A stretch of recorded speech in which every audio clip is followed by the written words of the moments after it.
আসসালামু আলাইকুম। অনেকদিন পরে চলে আসলাম নতুন আরও একটি ভিডিও নিয়ে।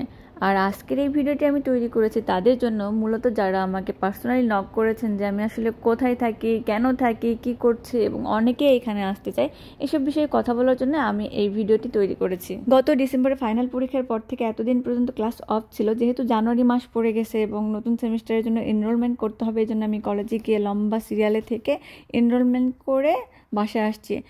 আর প্রথমেই আমি সবার কাছে ক্ষমা চেয়ে নিচ্ছি, আর আশা করছি আপনারা সবাই ক্ষমার দৃষ্টিতে দেখবেন, কারণ এখানকার ব্যস্ত লাইফের কারণে আসলে এতটুকু সময় হয়ে ওঠে না যে সবার মেসেজের উত্তর দিব এবং সবার সাথে কথা বলবো। এই জন্যই আমি এই ভিডিওতে সবার প্রশ্নের উত্তর দেওয়ার চেষ্টা করব এবং আশা করি আপনারা সবাই উত্তর পেয়ে যাবেন। আমি ইনবক্সে যে প্রশ্নগুলো বেশি পেয়ে থাকি তার মধ্যে প্রধান কয়েকটা প্রশ্ন হচ্ছে আমি আসলে কোথায় থাকি, কেন থাকি, কি করছি, এই তিনটে প্রশ্ন আমি সবচেয়ে বেশি পেয়ে থাকি। প্রথম প্রশ্ন, আমি আসলে কোথায় থাকি, আমি আমেরিকাতে থাকি। দ্বিতীয় প্রশ্ন, আমি কেন থাকি, কারণ আমি এখানে স্টুডেন্ট ভিসায় এসেছি, সুতরাং আমি স্টুডেন্ট। নাম্বার 3, আমি এখানে কি করছি, অর্থাৎ তারা আমাকে বুঝাইতে চায় যে আমি এখানে কোনো কাজ করি কিনা। হ্যাঁ, আমি পড়াশোনার পাশাপাশি একটি পার্ট টাইম কাজও করি। এই তিনটি প্রশ্ন মূলত আমার পার্সোনাল লাইফ রিলেটেড প্রশ্ন। আরেকটি প্রশ্ন, সেটা আমি 99% মানুষের কাছ থেকে পেয়ে থাকি, সেটা হচ্ছে অনেকেই এখানে আসতে চান, কিভাবে আসবেন এবং প্রসেসটা কি। আসলে এটা ডিপেন্ড করবে আপনার উপরে, আপনি আসলে কিভাবে এখানে আসতে চান। আমি যেহেতু আমেরিকাতে স্টুডেন্ট ভিসায় এসেছি, সুতরাং আমি এই প্রসেসটাই জানি। অন্য কোনো প্রসেস আমি জানি না বা ওইটা সম্বন্ধে আমার কোনো ইন্টারেস্টও নাই। সুতরাং আমি যেটা জানি সেটাই আমি আপনাদের সাথে শেয়ার করব। এসব প্রশ্নের পাশাপাশি আমি আরও কমন একটি প্রশ্ন পেয়ে থাকি, সেটি হচ্ছে যে আমার সাথে আমার বাচ্চা এবং হাজব্যান্ডকে আমি কিভাবে নিয়ে আসছি।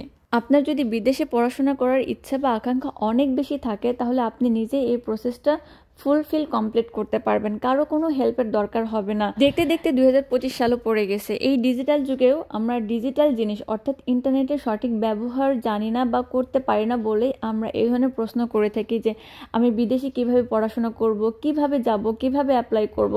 আসলে ইন্টারনেটের যদি আমরা সঠিক ব্যবহার জানতাম, তাহলে এই প্রশ্নগুলো আমরা কেউ কাউকে করতাম না। জীবনে কোনো কিছু অর্জন করার জন্য নিজের টার্গেটটাকে ঠিক রাখতে হবে। জীবনে অনেক বাধা আসবে, অনেক বিপদ আসবে, কিন্তু নিজের টার্গেট থেকে কখনো পিছন দিকে তাকানো যাবে না।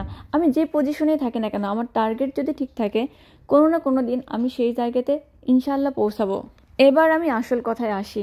আপনার চিন্তা ভাবনায় যদি এটাই থাকে যে আপনাকে বিদেশে পড়াশোনা করতেই হবে, তাহলে প্রথমে আপনি গুগলে যান। গুগলে যাওয়ার পরে এইটা ঠিক করুন যে আপনি কোন কলেজ বা ইউনিভার্সিটিতে পড়তে চান। কয়েকটা ইউনিভার্সিটি বা কলেজের নাম ফিক্স করুন। ফিক্স করার পরে ওই সব কলেজ বা ইউনিভার্সিটির ওয়েবসাইটে যান। যাওয়ার পরে আপনি যেহেতু ইন্টারন্যাশনাল স্টুডেন্ট, সুতরাং ইন্টারন্যাশনাল স্টুডেন্টদের জন্য কিছু কিছু রুলস বা রেগুলেশন বা রিকোয়ারমেন্টস থাকে, সেগুলো ফুলফিল করুন। তারপরে আপনাকে যে কাজটি করতে হবে, অ্যাপ্লাই লেখা একটা অপশন থাকবে, ওখানে ক্লিক করার পরে অনেকগুলো রুলস আসবে। এই রুলসগুলো আপনি প্রথমে ভালো করে পড়বেন, পড়ার পরে সেই অনুযায়ী আপনি অ্যাপ্লাই করবেন।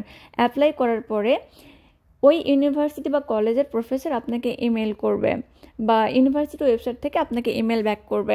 ব্যাক করার পরে আপনার কাছে পেপারস চাবে, সেগুলো সাবমিট করতে হবে। করার পর ওরা আপনাকে I-20 দিয়ে দিবে। তবে হ্যাঁ, কোনো কারণে যদি আপনি কোনো কিছু না বুঝে থাকেন, তাহলে ইউনিভার্সিটির যে প্রফেসর আছে তার সাথে পার্সোনালি কন্ট্যাক্ট করার চেষ্টা করবেন এবং উনি আপনাকে বলে দিবে যে আপনাকে কি কি করতে হবে। ইউনিভার্সিটি বা কলেজ থেকে I-20 পাওয়ার পরে যে কাজটি আপনাকে করতে হবে, অ্যাম্বাসি অ্যাপয়েন্টমেন্ট নিতে হবে। অ্যাম্বাসি অ্যাপয়েন্টমেন্ট ডেট নেওয়ার পরে আপনাকে একটা ইন্টারভিউ দিতে হবে। সেদিন আপনি বলতে পারবেন যে আপনার ভিসা হবে কি না। এটা আমেরিকার স্টুডেন্ট ভিসার প্রসেস। সর্বশেষ যে প্রশ্নটির উত্তর আমি এখন দিব, সেটি হচ্ছে যে আমার হাজব্যান্ড এবং বাচ্চা কিভাবে আমার সাথে এসেছে। আমার হাজব্যান্ড এবং আমার বাচ্চা দুজনই F2 ভিসার প্রসেসের মাধ্যমে এখানে এসেছে। তাদের দুজনকেই অ্যাম্বাসি ফেস করতে হয়েছে এবং ইন্টারভিউ দিতে হয়েছে। আমার বাচ্চা আমার সাথে এসেছে, আমার হাজব্যান্ড আমার 3 মাস পরে এসেছে।